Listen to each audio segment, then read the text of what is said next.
조국혁신당 대표 조국입니다. 저는 오늘 제7공화국으로 진입하기 위한 10번째 헌법 개정을 촉구하기 위해 이 자리에 섰습니다. 국민 여러분과 의원님들께 우리의 미래를 향한 담대한 여정을 제안합니다. 헌법은 나라가 돌아가는 근본 원칙입니다. 국민의 삶은 이 안에서 이루어집니다. 현 세대와 미래 세대의 가치와 지향을 담고 있습니다. 그래서 대단히 중요한 규범입니다. 현행 제6공화국 헌법은 국민들께서 길고 긴 투쟁 끝에 1987년 피 맺힌 60항쟁을 통해 일궈낸 것입니다. 영화 변호인, 남영동, 1987 등을 상기해 보십시오. 그런 투쟁과 희생으로 만들어진 현행 헌법의 요체는 두 가지입니다. 독재 종식과 대통령 직선, 그리고 자유권 보장입니다. 37년 한 세대가 훌쩍 지났습니다. 다른 선진국가에서 200년에 걸쳐 벌어질 일이 그새 우리나라에서 재현되었습니다. 중진국이던 대한민국은 선진국 문턱에 서 있습니다. 국제통화기금 외환위기, 2차례의 남북 정상회담, 1차례의 대통령 탄핵, 5차례의 평화적 정권 교체가 이루어졌습니다. 정부 부재에 의한 사회적 참사가 잇따랐습니다. 국민은 이제 국가란 무엇인가? 국가의 존재 이유를 묻습니다. 권력이 군림하는 게 아니라 봉사해야 한다는 당연한 요구를 하고 있습니다. 겨우 연명할 정도가 아니라 사람답게 잘 살 수 있도록 국가가 보장해야 한다고 말씀하십니다. 이는 국가가 베푸는 시혜가 아니라 국민의 기본적 권리이어야 합니다. 이에 저는 22대 국회에 개헌특별위원회를 설치하자고 제안합니다. 개헌특위에서는 제7공화국 헌법을 논의하게 될 것입니다. 조국혁신당은 개헌안에 담고 싶은 것도 많고 준비도 충분히 했습니다. 그러나 조국혁신당은 오늘 제7공화국 개헌에 반드시 담아야 할 최소한의 개정사항 7가지를 다음과 같이 제시합니다. 첫째, 부마민주항쟁, 5.18 민주화운동, 60 민주항쟁을 헌법 전문에 수록합니다. 현행 헌법 전문은 3.1운동으로 건립된 대한민국 임시정부의 법통과 불의에 항거한 4.19 민주 이념을 계승한다고 되어 있습니다. 이에 더하여 부마, 5.18, 60 정신의 계승을 헌법에 수록하는 일은 지극히 당연한 일입니다. 이들 운동과 항쟁은 정치적으로는 물론 법률적으로도 복권되어 국민의 마음에 뿌리 내린 바 있습니다.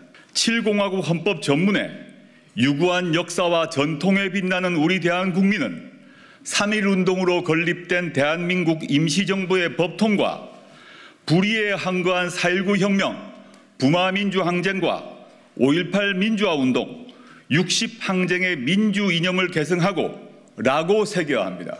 두 번째, 수도는 법률로 정한다는 조항을 신설합니다.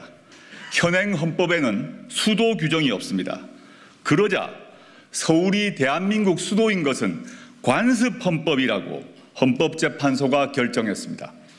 이 때문에 지방 분권과 자치 발전을 위해 수도를 이전하려는 노력이 좌절됐습니다. 현재 지방 공동화를 넘어 지방 소멸 위기론이 나오는 지경입니다. 헌법에 새 규정을 넣어 법률로 이를 정하면 수도를 온전히 이전할 수 있게 됩니다. 세 번째, 대통령 5년 단임제를 4년 중임제로 바꿉니다. 1987년 헌법이 대통령 단임제를 채택한 이유는 딱 하나입니다. 독재 정권의 장기 집권을 막기 위해서였습니다. 대한민국은 이제 평화적 정권 교체가 자연스러운 나라가 됐습니다. 국민 역량을 믿고 대통령 중임제를 채택할 시점이 됐습니다. 책임 정치를 구현하고 국정의 연속성과 일관성을 강화하기 위해 중임제로 바꿔야 합니다. 그리하여 현행 대통령의 임기는 5년으로 하며 중임할 수 없다를 대통령의 임기는 4년으로 하되 연이어 선출되는 경우만 한 번 중임할 수 있다로 바꿔야 합니다.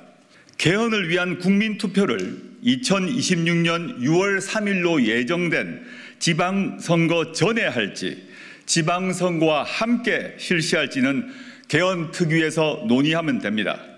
혁신당은 가능한 다음 지방선거 전에 국민투표를 실시하고 대통령 선거를 지방선거 때 함께 실시할 것을 요구합니다. 대선과 지방선거 시기를 맞춰 전국 단위 선거 횟수를 줄이면 그만큼 국력 낭비를 막을 수 있을 것입니다. 이를 위해 부칙 조항을 두어 현직 대통령 재임 기간을 조정할 수 있을 것입니다. 네 번째, 검사의 영장 신청권을 삭제합니다. 현행 헌법에 영장은 검사의 신청에 따라 법관이 발부하게 되어 있습니다. 검찰청은 법무부 외청에 불과하지만 준사법기관을 참칭하며 사실상 무소불위의 기소 권력을 누립니다. 통제도 거의 받지 않습니다. 해외에서도 일부 독재 국가를 빼고 이처럼 강한 권능을 가진 검찰은 없습니다. 이로 인한 폐해는 자의적 수사와 기소권 남용을 넘어 검찰 독재 정권의 탄생으로 이어졌습니다. 이에 영장 신청권을 헌법에서 삭제하고 신청 주체를 법률로 정하도록 합니다.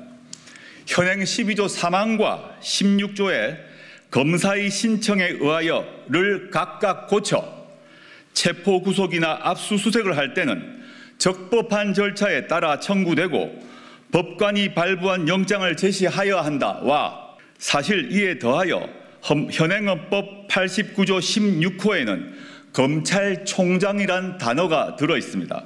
추후 검찰청을 기소청으로 바꾸게 되면 바꿀 계획을 저희는 가지고 있는데 헌법이 바뀌지 않으면 검찰총장이란 단어를 유지해야 됩니다. 이런 점에서 추후 개헌특위에서 검찰총장이란 단어 역시 바꿔야 한다고 생각합니다.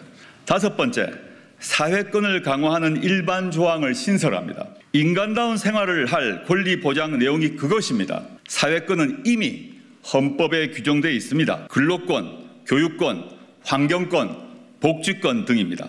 다만 현재의 각 사회권 권리 증진을 위해서는 국가가 노력하여야 한다라고 되어 있습니다. 이를 국민이 각 권리를 가진다, 즉 사회권에 관한 권리를 가진다라고 선언해야 합니다. 지금처럼 최저 한계 보장이 아니라 인간 존엄성이 보장되면서 삶의 질을 유지할 수 있는 권리를 국가가 적극 보장토록 하는 것입니다.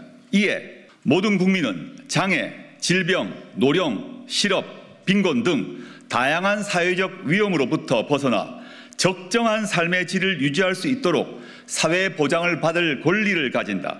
모든 국민은 임신, 출산, 양육과 관련하여 국가의 지원을 받을 권리를 가진다. 모든 국민은 쾌적하고 안정적인 주거 생활을 할 권리를 가진다 등의 조항을 신설합니다. 추후 기후환경 문제에서도 추가되어야 될 것이라고 믿습니다. 민생이 선진되는 나라에서 국민이 누릴 사회권을 헌법에 명기하자는 것이 저희의 요청입니다. 여섯 번째, 동일가치 노동, 동일 수준 임금을 명문화합니다. 고용 형태, 인종, 종교, 성별 등에 관계없이 동일 직업에 종사하는 노동자에게는 동일 임금 수준을 적용하고 노동의 양에 따라 임금을 지급해야 한다는 인식은 이미 국제적으로 인정되고 있습니다. 국가는 동일한 가치의 노동에 대해서는 동일한 수준의 임금이 지급되도록 노력해야 한다라고 헌법에 써놓아야 합니다. 일곱 번째, 토지 공개념을 강화합니다. 경제 질서와 관련해 불평등과 불공정을 고치기 위해서입니다. 부동산이 투기의 대상이 되었고 부의 대물림이 강화되고 있습니다. 청년들은 집 문제로 좌절합니다. 결혼을 포기해야 할 처지입니다. 그대로 둘 수 없습니다. 국가는 토지의 공공성과 합리적 사용을 위하여 필요한 경우에 한하여 특별한 제한을 하거나 의무를 부과할 수 있다라고 토지 공개념의 내용을 헌법에 분명히 할 필요가 있습니다. 지난 한 세대 동안 대한민국과 대한국민의 역량은 넉넉히 입증되었습니다. 현행 헌법보다 국민의 권리를 더 인정하고 국가가 국민을 더 지원하도록 규율하는 헌법을 가질 자격이 충분합니다. 이에 더해 현재가 아닌 미래 세대를 위해서 우리가 나아갈 방향에 대해 밝혀야 합니다. 그러기 위해서 우리의 정치적 상상력을 최대치까지 뻗어보자고 요청합니다. 왜 안 되는지가 아니라 왜 해야 하는지를 논의합시다. 국민의 요구사항은 더 다양합니다. 잘 알고 있습니다. 향후 논의 과정에서 넣거나 빠질 것입니다. 저는 정치권과 국민이 참여하는 열띤 논의를 통해 결정될 것이라고 믿습니다. 우리 헌법 1조 2항은 대한민국의 주권은 국민에게 있고 모든 권력은 국민으로부터 나온다라고 되어 있기 때문입니다. 22대 국회가 열리면 국회와 국민 모두 개헌을 논의합시다. 감사합니다. 지금부터 중요한 사항을 말씀드리겠습니다. 약 1분만 집중해서 들으시길 바랍니다. 제가 유튜브 구독자분들을 위해 특별히 준비했습니다. 이슈 뉴스만 잘 챙겨보셔도 충분히 돈을 벌 수 있는 방법이 있다고 말씀드렸는데요. 이 사진을 보시면 어떤 생각들이 드시나요? 단지 이런 뉴스가 있구나는 생각뿐이라면 잘못 생각하고 계신 겁니다. 그 이유가 무엇이냐면 제가 6월 말 7월 초에 뭐라고 말씀드렸나요? 지금은 바이오에 관심을 가져야 한다라 분명히 계속 말씀을 드리고 투자 쪽으로도 생각을 해봐야 한다고 말씀드렸습니다. 이런 유튜브 영상 썸네일을 많이 보셨을 텐데요. 이런 바이오 관련 이슈가 되었을 때 투자자 또는 부자들은 어떤 생각할까요? 바이오 관련해서 이슈가 많이 발생하고 있으니 바이오 관련주가 무엇인지 어떤 종목이 가장 좋을지 어디 투자를 해야 돈이 몰릴 수 있는지 자연스럽게 생각한다고 말씀드렸습니다. 그 이유는 바로 이슈가 곧 돈으로 이어지고 그 이슈가 나에게 돈을 벌어준다는 경험적 확신이 있기 때문입니다. 지난번에도 유튜브 구독자분들과 함께하는 주식으로 수익 내기 프로젝트를 진행했었는데요. 당연히 100% 무료로 진행했고 이 사진을 보시면 아시겠지만 구독이라는 문자 메시지를 남겨주시는 모든 시청자분들께 이렇게 바이오 관련주 중에 가장 급등할 확률이 높은 한 종목을 알려드렸습니다. 사진을 보시면 아시겠지만 6월 말 라파스를 추천드렸는데요. 정확히 얼마에 매수하고 어떤 종목을 사야 하는지 어느 지점에서 팔아야 하는지 이런 부분들까지 여러분들에게 정확히 알려드렸습니다.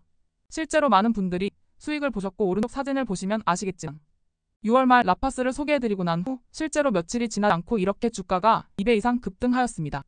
지난번과 똑같이 문자 메시지로 구독이라고 보내주시면 이번에 이슈가 되고 있는 주식 중에 앞으로 대장구시를 하면서 주가가 가장 꽤 상승할 종목을 시청자분들에게 문자 메시지로 종목명과 사고자 하는 시점을 모두 알려드리겠습니다. 그래서 이 영상을 보시고 계신 시청자분들에게 이번 종목이 궁금하다 하시는 분들은 남녀노소 시간대 상관없이 이렇게 상단에 제 번호를 항상 남겨놓고 있습니다. 제 전화번호 010-5638-2209로 구독이라는 문자 메시지를 보내주면 됩니다. 저는 다른 것을 바라는 게 단 한 가지도 없습니다. 여러분들이 저로 인해 수익을 보셨다면 구독과 좋아요 한 번씩만 부탁드립니다.